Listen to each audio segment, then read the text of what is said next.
Susan's neurotic and obnoxious mother. I saw that too. That feels... I mean, it's apt, but it feels cruel. Meaner than it needs to be. It's obnoxious. Yeah.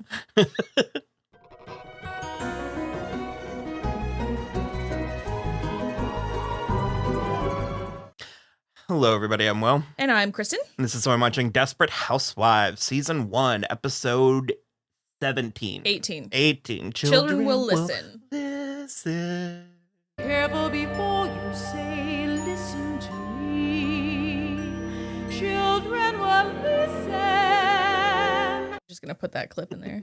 Why are we vamping like Christina Aguilera? What's happening? I actually can sing. I just didn't. I did it bad. And when I was like, well, that was flat, I went. I can sing in the way that Jennifer Lopez can sing. We can both carry it too. Yeah. You just have to put a handle on it. Well, and that's actually one of my favorite facts. And then we'll get into this episode. But it's like 93% of the population can sing. Yeah. They just don't know how. And being tone deaf is a lot rarer than people think it is. The other percent, they just...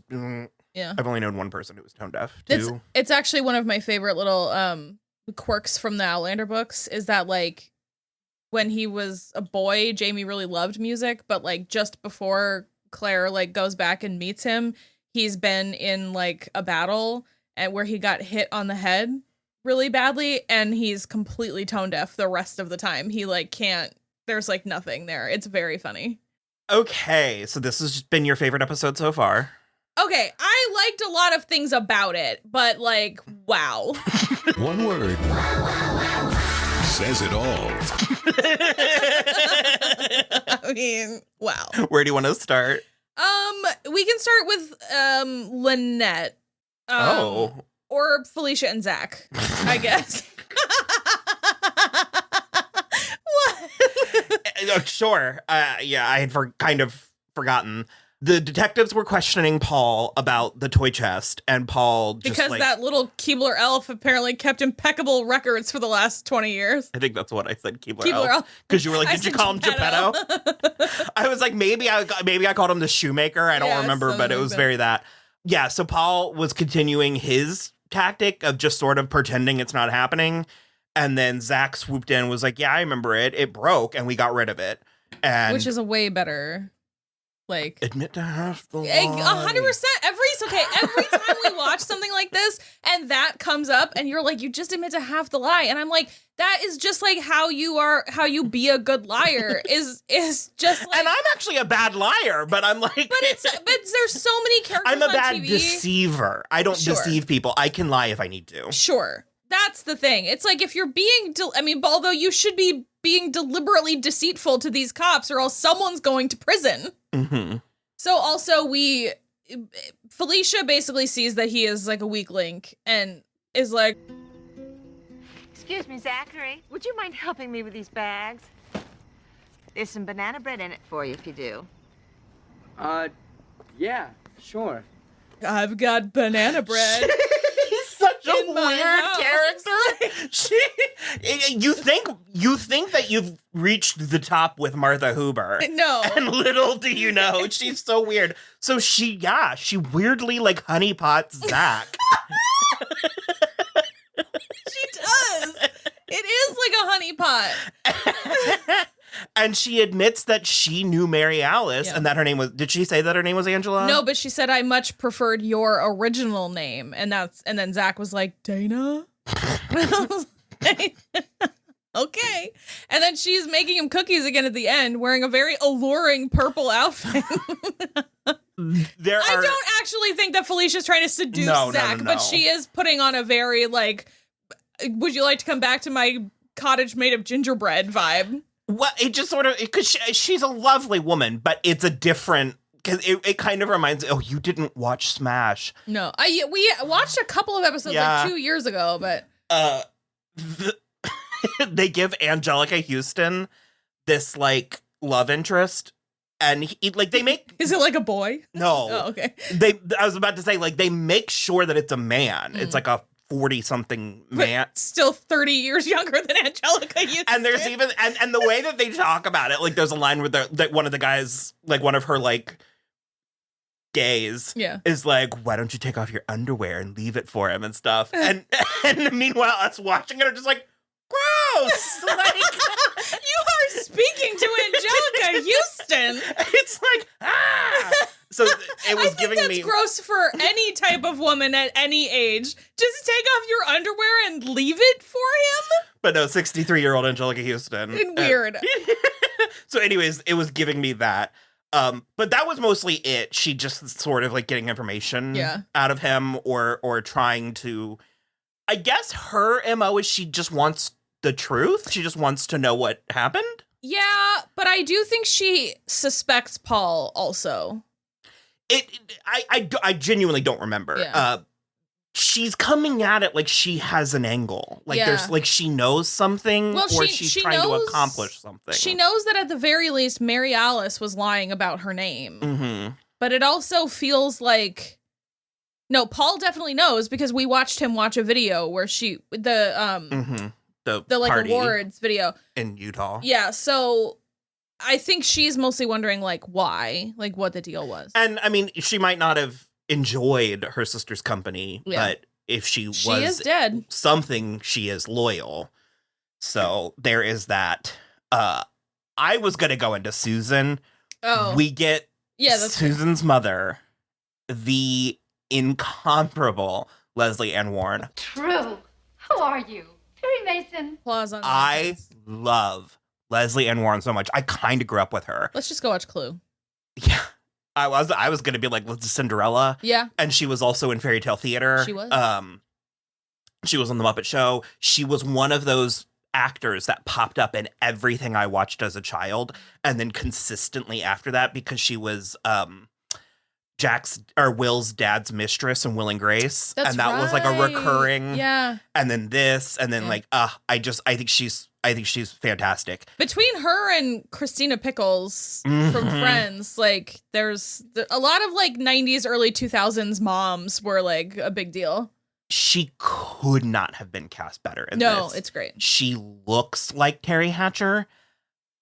Her just natural, like her resting state as an actress just suits both Terry Hatcher and Susan in this milieu. Well, they both have long faces with big sad eyes. Yeah. And I saved it for this, but look at these pictures. Oh my God, yeah. It's just like looking at pictures of Terry Hatcher. Totally. This one especially. That one especially, yeah. So anyways, she just shows up unannounced. Well, they don't seem shocked enough for it to have been a total surprise visit. Do you think?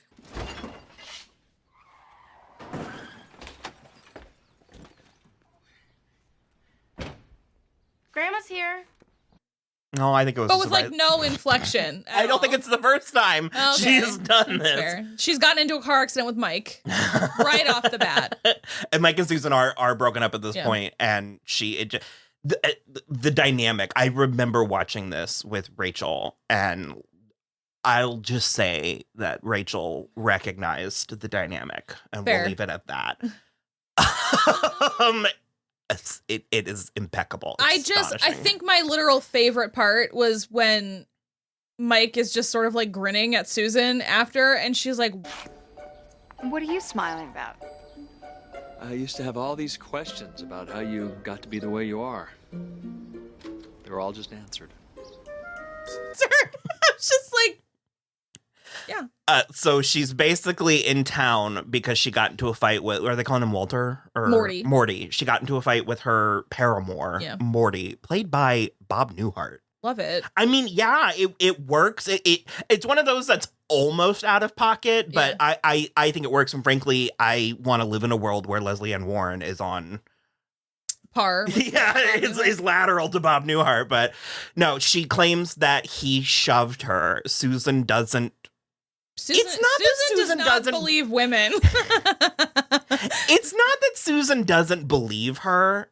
I think it's that Susan knows this show. Yeah. And I think she's very aware that there's more to the story. Susan knows who her mother is the point. But she was doing in a very like, why don't you just apologize, Mom? And it's like, in 2023, it's like, Susan! Well, because there's the scene where they're at the spa, and the like spa attendant overhears her being like, I was thinking maybe you should call Morty. Get started working things out. Why would I want to work things out with a man who abuses me? Oh, you don't have to gasp. My mother exaggerates. And Susan's like, oh, don't worry, it's not that bad. And then she kicks her in the face. I don't know. I'm not loving the way the Asian characters are being treated on this show thus far. Great. But we'll see. That's just a point there. I didn't look it up, but I do think I peeped Yao Lin in an episode of Bones. Oh, yeah? Yeah. But she kicks her in the face because, what's the mother's name? I'm Sophie Bremer. Regardless, she says, I'll just move in with you. Which, no. Can't do it. So basically, Susan takes Sophie to the diner. The Pancake Shack. Let's be specific. Look, I'd love her, but the Pancake Shack is just starting to take off. And that's where he explains that he only shoved her. She wouldn't stop hitting him. And so then Susan kind of fixes things, but then he goes out to talk to her and they spiral like into a big fight in which Sophie is biting him. Yeah, on the arm. Yeah, so that's kind of where it leaves. She comes and goes. Leslie and Warren, yeah, she's like in and out. Bree's Bree and Lynette's... we can do the Bree and Andrew and Rex part separate if you want, which is just that she doesn't want to go see him for this like family day counseling session because she's going to feel too guilty or something. He's just going to berate her about how everything's her fault. And so in that regard, I get it. And I'm kind of on her side. Rex makes enough sense for me at this point because what you're still having a hard time. And I'm not arguing that he's good or right, but their issue was so sexual based. Yeah. It was so sexual in nature. And now they're working on it. So it's like they're in counseling and they are actively working on their sex life. And the family's in a really rocky place. So he's sort of like, they're basically putting their marriage on hold while they, or like on the back burner. Which is, I understand that. I just think that he's committed too many crimes to be forgiven, and for us to now be characterizing him as just like a aw shucks family man. It's not so much. So for me, it's not so much that I think he's committed too many crimes. It's that I think he brings nothing to the table. Also, yes, he costs more than he's worth. You're dead weight, Rex. Because someone like Carlos, which we'll get to in a minute, has also committed too many crimes, but he still is an active participant in his relationship. Sure, yes. He still is bringing... He's doing something. He has, not collateral, but he has stuff to negotiate with. Yeah. So basically, through the course of her story with Lynette, which we'll get to, Bree decides to go and with Rex anyway to see Andrew, and then it turns out that Andrew doesn't want to see her, but at no point did they say he doesn't want to see you first. They straight up said he doesn't want to see you. And so I think talking to her was contingent on how the first conversation goes. So I think it was more so that is what we're dealing with now is Andrew is gay. Yeah. I think I've mentioned it before, but we also saw him naked kissing another boy in the last episode. Oh, we did. Yeah. I forgot about that. I'm editing the earlier episode, so I forget timelines sometimes, but... I have no memory of our Buffy episodes week to week. Me and Trevor, I'm in the moment that I'm in, and it's a wash outside of that. So he wants to talk to his dad first, because you said something about how you were like, I don't see how his dad would be any more open to it. And I was like, it depends, because his dad doesn't have... Rex doesn't have like morals or scruples. I think he has morals. Well, but he doesn't have a code. He doesn't have principles. Yeah. And so any opinion I feel like Rex would have on that is contingent to politics and society. Sure. Like what they're sort of. I guess I agree with you. I just like Bree is morally opposed to it. Bree is morally opposed to it. You're totally correct. And I do think that weirdly, Rex is more of the person that would be like, I don't care. You're my son. Like, I don't understand it, but you're my son and I love you. So like, just don't talk about it. Like that feels like Rex to me. Whereas I feel like Bree is on the razor's edge of sending him to conversion therapy now. Well, there's an entire second season of this show. Figure. I hate that a lot. I don't know. So basically that is what he wanted to tell Rex first, because Bree then hears the parents of these other kids just talking absolute shit about their children. Anyway, I knocked the couple back and things got heated. Pretty soon we're both screaming and throwing stuff around the apartment. Next thing you know, lady upstairs calls the cops on us. Oh, give me a break. And how many times they've come back and everything like that. It was unappealing all around. There was nothing about that scene that... And so then she storms in and she's like, I don't care if you don't like me or whatever. I'm a good mother and you can blame everything on me, but I'm a good mother and I know Well, she basically was like, I was meant to provide, you know, a home and the things that you need and blah, blah, blah. She makes a good case for herself. And for me, Bree's issue, it's not even in the ballpark of whether or not she's a good or bad mother. Mm-hmm. That's not the issue. Yeah. Because you can find evidence of both. But I do sort of like that moment for her, because she's sort of like, I've done everything I can. And to be honest, it is sort of like an open door, like where she's sort of like, if you want to continue, then you can come to me and we can, you know, move forward. And I do like him coming out and that and this being done this way, because it just sort of shows she's caught so off guard. I am a good mother. Bree, Andrew just told me he thinks he might be gay. What? Yes, however, I want to say I think that's my favorite part of that scene and her story with Andrew so far. Because when Rex says, Andrew just told me he thinks he might be gay and he wanted to tell me first because he thought I might react better. Mm-hmm. And Bree having enough self-awareness to say, I think he was right. I'm going to go wait in the car.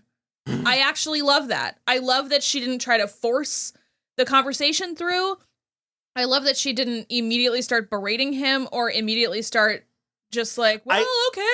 I also want to give... She took herself out of the situation she knew she wasn't equipped to handle in this moment, and I appreciate that. We'll get more into it, so maybe I should be saving this talking point. Episode. But I do want to give the show a lot of credit for this relatively fresh take where it's not the father coming down on the sexuality of his son. It's the mother. It does happen.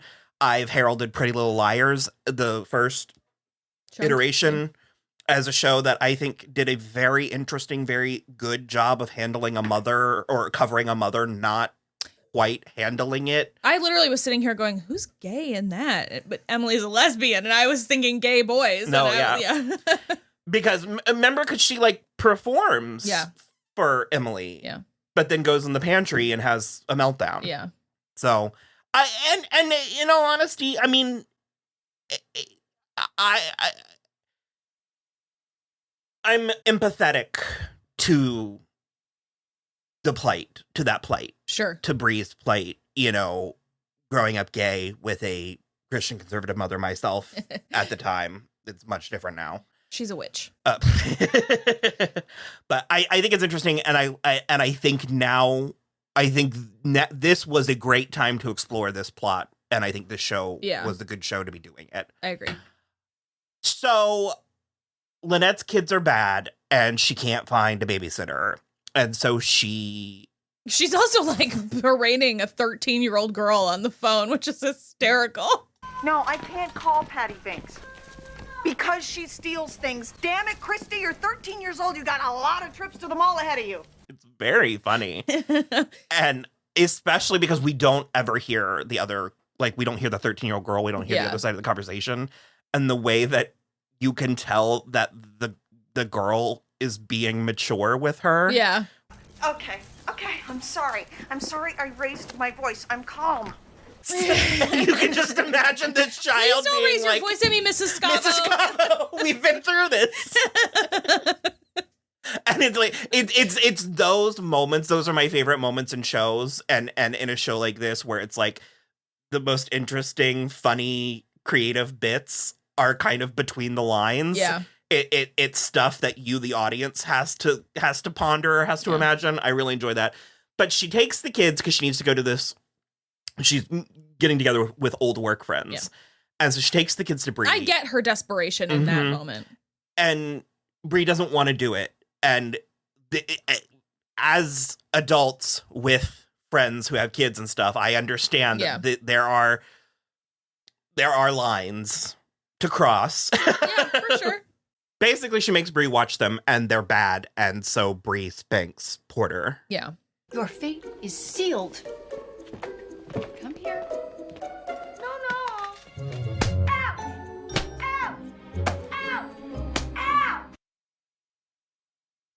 Do you want to? You can't spank other people's kids. You can't do it. No. You just can't do it. I'm with Lynette. He should have gotten a timeout or like literally anything else. Like, or I mean, you shouldn't hit other people's kids with anything, but like, I don't know, like whack his stupid little hand with a spatula or something, you know, just like in passing while he's reaching for the cookie. He reached for the cookie 3 times while she was looking at him.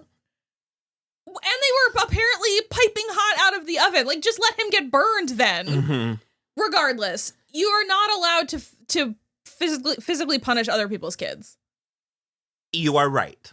You are correct. I understand those kids are little shits. You can't do it. You are correct. And I'm not defending it. What I am going to do is discuss what happened and contextualize it. And it holds together for me almost based entirely on the fact that Bree has to be blatantly told that was not okay in order for her to understand the gravity of the situation. Yes. Meaning that in her worldview, it's so common. Yeah. It was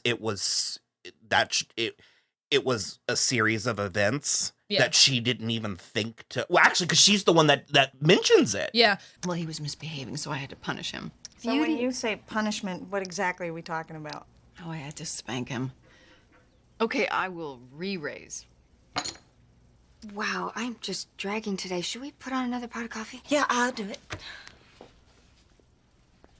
Because and so the fact that she's not even hiding it is evidence that she doesn't understand. And I can't believe the kids didn't say something to Lynette. Like Mrs. Vandekamp spanked us? Okay. She performed spanking them. She didn't hit those children. She popped them on the butt. Sure. Also, just the one. Yes. I don't think she spanked all of them. And that's why I'm saying me saying that is not undoing or negating or voiding me saying that you can't do it. Yeah. But once it has been done and once we are assessing what's happened, she went through the motions, and it's the kind of thing that we were spanked sort of as kids. I have gathered that that's not really the way we do. That's not recommended. It's not the way that that psychiatrists, psychologists, whatever, the people who know about this stuff say don't do that. And so I understand that. I only got spanked once. I just think I don't believe in spanking kids because their physical punishment doesn't even deter dogs from misbehaving. Well, and now that I know that, and if I were to have kids, I would do research and I would seek, from doctors and whatnot. I would seek out the information. But what my point is as someone who was raised with it, it's not taboo. So I think that's where Bree is coming from. And I think it's also slightly remarkable or notable how upset Lynette gets. Yeah. So help me, if you don't back me up on this, I will lose it. Yes, Bree shouldn't have spanked Porter, but it's not like she hurt him. That is not the point. You don't spank other people's children. To the point where it's almost, you're sort of like, okay, again, yes, it's wrong, but she's having a very strong reaction. And it's not till she's talking to Tom. Yeah. My mom used to beat the hell out of my sisters and me, and I won't do it. I will not become my mother. Beating children is different than spanking children. Of course, especially if it's like a performative type of spanking where it's just meant to be like, this makes you feel bad, right? So like, don't do the thing again that makes you feel bad. But yeah, and so we do get that nugget of information. And also, what I did also find interesting is that Lynette was like, Bree, you know that Tom and I don't spank our children. And Bree is like, I didn't know that. So that is also interesting. And she tries to defend herself for like a minute where she's like, well, they're kind of terrible. You know that they're kind of terrible. You have to be aware.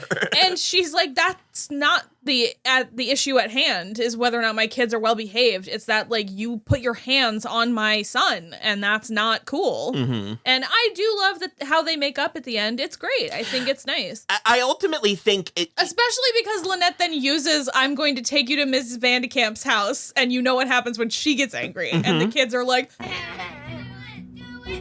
I will walk you over to Mrs. Vandekamp's, and we all know what happens when she gets mad.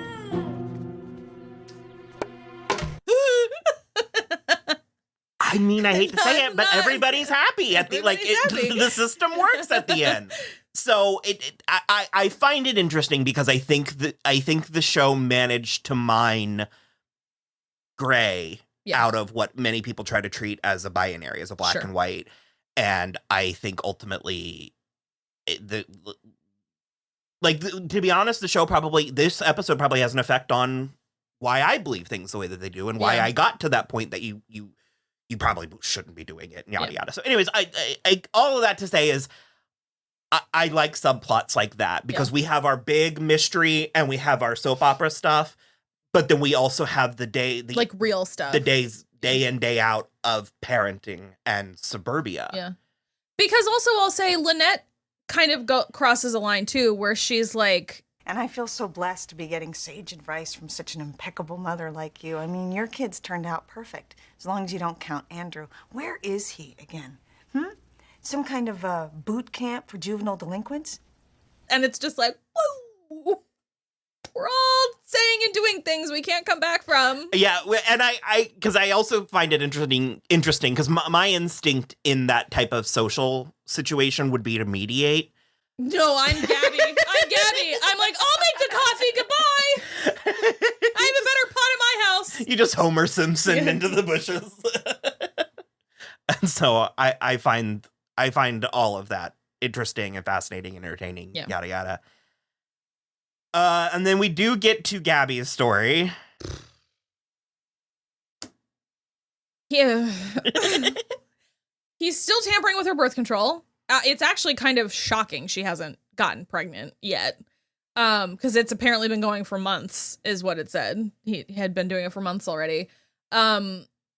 He also finds out about the hospital settlement, to which she has the perfect comeback. No, why the hell didn't you tell me?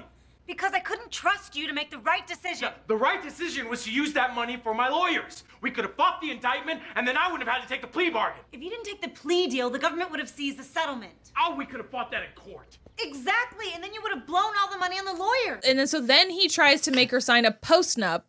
Well, because my favorite is he is like, no, I'm not, and then proceeds to explain how he is an idiot. Thanks to you, I'm going away for 8 months. And when you get out, we're going to have money to start over with, thanks to me. So he tries to make her sign a post-nup, which means if she tries to leave him while he's in prison, she gets nothing, which somehow negates the prenup, which had presumably an adultery clause in it. You have to imagine. Mm-hmm. The fact that he is still clueless about her affair is hysterical to me in the first place. So basically she's like, I'm not signing that. This is ridiculous. And I'll tell you why I'm not signing it, because I know about your secret bank account in the Cayman Islands. And he's like, the fact that they're taunting each other too. So this is this is Veronica Lodge all over again, because she keeps anytime she gets the upper hand, she announces that she has it and explains why it benefits her. So it just gives him all the information he needs to foil her. And,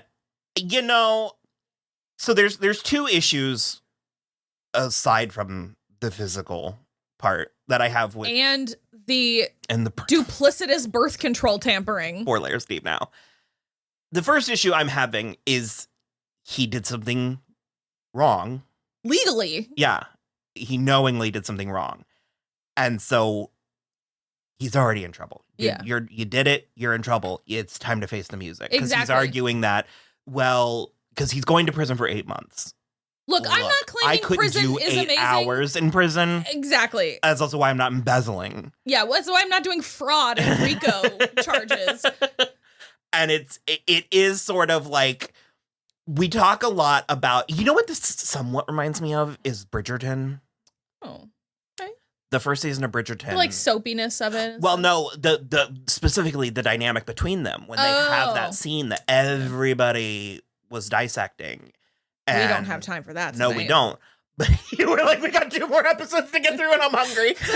You were like, I can hear your brain. I'm just saying, I like agree with you, but if the point that I want to get at is it's like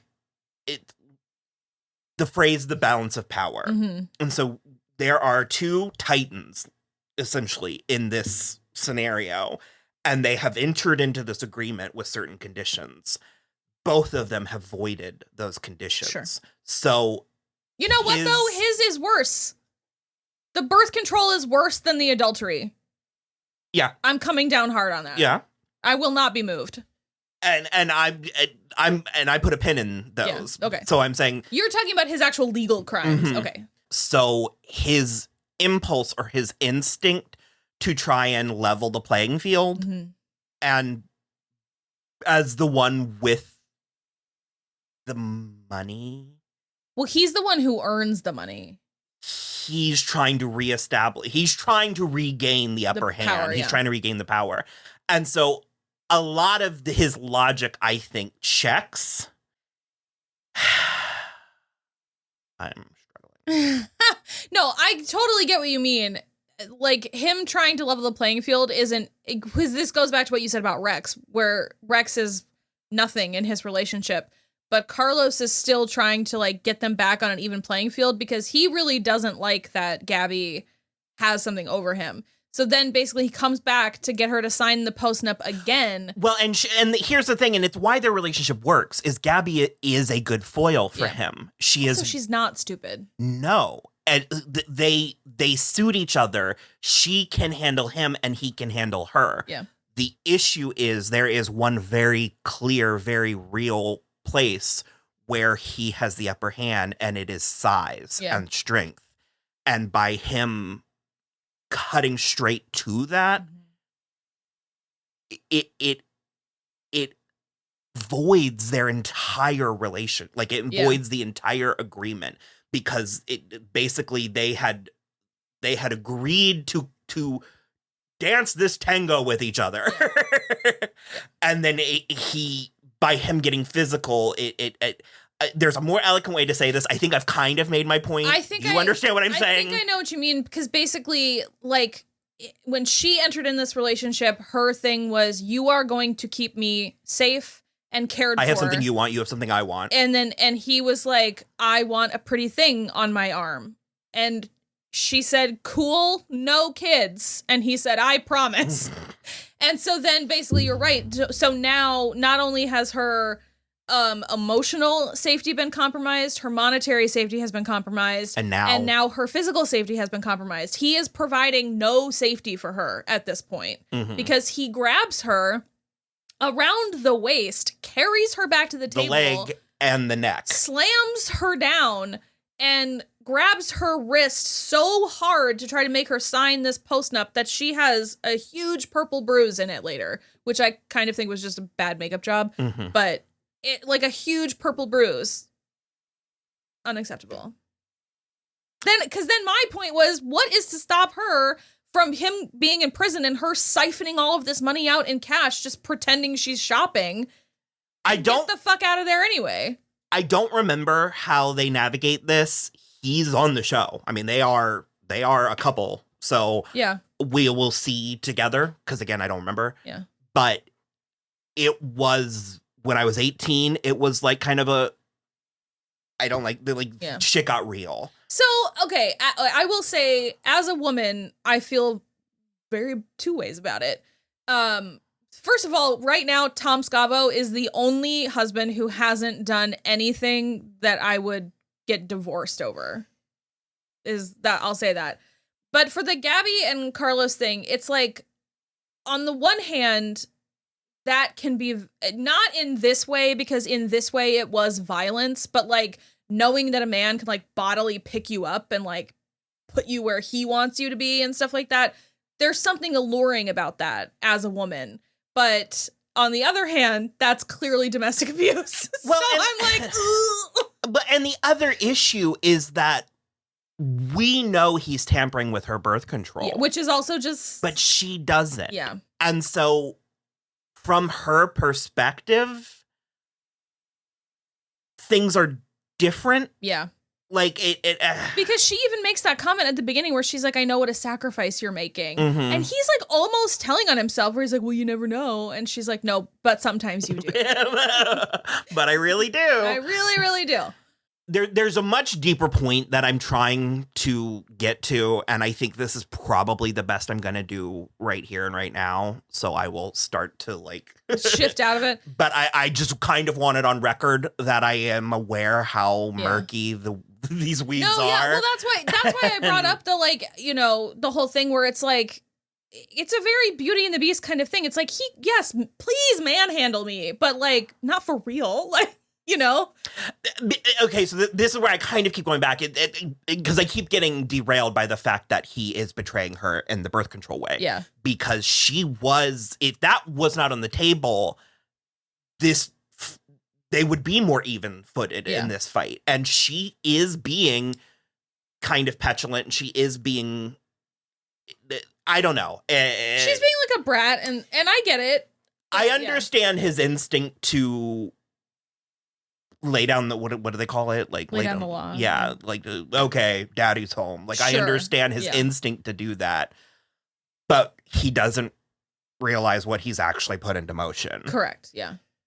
Which is to send her to John, which it's just I didn't think it could get more tangled, like grayer, because now she is emotionally and physically compromised by John. Well, by him. Yeah. So it's when I mentioned the balance of power, because that's yes, you can't hurt people, but you also can't manipulate or abuse emotionally or verbally. Or I think this is okay. I think I'm finally starting to get to the point I'm trying to make. And so it's like it was much clearer when this plot started that she, the adult and the employer of John, was in the wrong. Sure. But once Carlos has done this, it muddies the waters in her involvement with John. Plus, he's 18 now, so the illegality of her affair with John has ceased to be an issue. And so an immediate factor, an immediate factor, yeah. I mean, if anything, if their divorce goes to court and they find out that he was 16 when they started sleeping together, it's bad. But it's like, not only that, but I also don't think it was intentional on her part, but because she showed up with bruises and also emotionally bruised, she is now manipulating John, despite the fact whether that's intentional or not. Yes. Yeah.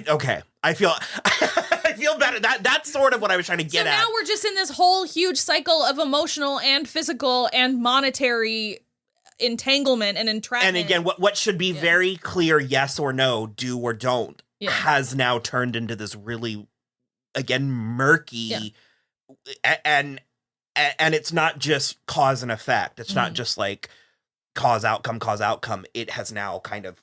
It's like Splinter. But also, there is a very real A to B. My husband abused me, forced me to sign a legal document that I didn't want to sign. And because I would argue he was right to do that, because she is... He was right to want that. Sure. He was right to want her to sign that, to update the terms of their marriage. I mean, that's, agreement. That's fair. But also it's like, in doing that, she very directly and specifically was like, the last person who made me feel good about myself was John. I'm going right back there. So it's like, yes, everything sort of did splinter and blow out, but at the same time, there are direct causations. And I would argue, specifically as a TV show, all at real world moral, ethical concerns we're going to put aside and focus it just on a TV show. This is necessary, because it sympathizes Gabby in the audience's eyes. I was wondering, I was like, but are we getting to that Game of Thrones place where it's like, in order to prove that a female character is strong, we have to threaten her with sexual violence? No, we already knew she was strong. Okay. That's not an issue. We already knew Gabby was strong and that she could do things. I think it re-sympathizes her, and given the fact that we have put a hard 18 on John, it takes the sting out of their weird underage. But which is why at the very beginning of us watching this, I was like, I just wish he was 19. If he was 19, I can get that's behind. Just gross. I can get behind adultery. Do adultery, fine. You're 11 years different, but he is a legal adult. Then fine. And like he can still do the I'm in love with you and I'm going to provide for you. He could have dropped out of college as opposed to trying to give up his scholarship. There's ways they could have done it without him being 16 when they started a relationship. But I also think part of this, and I realize that we're going very long, but I think it's apt. I think so too. But part of this is the effect of the world as we understand it changing. Yeah. Because in the old world, which this show is largely satirizing, you went to school and then you turned 18 and then you got a job and you were an adult. Yeah. And it was a lot more... We didn't know at the time as the general public that your frontal lobe was not fully developed till you're 27. So it was like you turn 18 and you start paying rent or you move out. Yeah, our understanding of social and norms and stuff like that was different. Yeah, and more simplified. Yeah. And now that, you know, we go to college and we've put much more distance socially between childhood and adulthood. Yeah. And there's a larger range, I guess. And I think that that's for the better, and I think that that's healthier, and it's heading in the right direction. But for a show like this that existed when it did, and considering, like I said, what it's drawing from, I think that this plot makes more sense in an old world. Sure. It's much more... it's easier to stomach. It's easier to and relatable. So that's kind of, you and I are frequently talking about context because everyone seems allergic to it. And true. And context doesn't void things. Like, it doesn't make things not right or wrong. Yeah. But it explains how we're in this place. Sure, like, I could even almost more forgive Gabby going after a 16-year-old if it was now. Like, if it was after Carlos. Like, if they had been having a flirtation and he was still 16 or 17, I could understand it more now than, like, when she was still reasonably happy and he was just an absent husband. Like, that makes less sense than, like, my husband physically abused me and I want comfort. The yard boy likes me. I'll make it happen. It just it takes us to a Law and Order SVU place, which the show doesn't need. Definitely not. Definitely not. Because the show is still the nighttime soap opera. The dishy part of it is incompatible with the actual sex crime. Abuse and misuse. Yeah. So there's a lot to unpack. There's a lot to unpack here, and ultimately that's what we're trying to do. Yeah. We're not, this isn't an instruction manual. We're not, condoning or condemning or yada. Well, a little bit of condemning. Yeah. But we're more so just sort of unpacking why we feel the way that we do about a lot of these things. And I find it very interesting. So did we actually finish? That's it. Yeah, we talked about everybody. We talked about Susan, Lynette, Bree, and Gabby and all their associated people. So, yeah, I think that made sense. I think I made the point I was trying to make. So, okay, let us know what you think, and we will be back. Bye.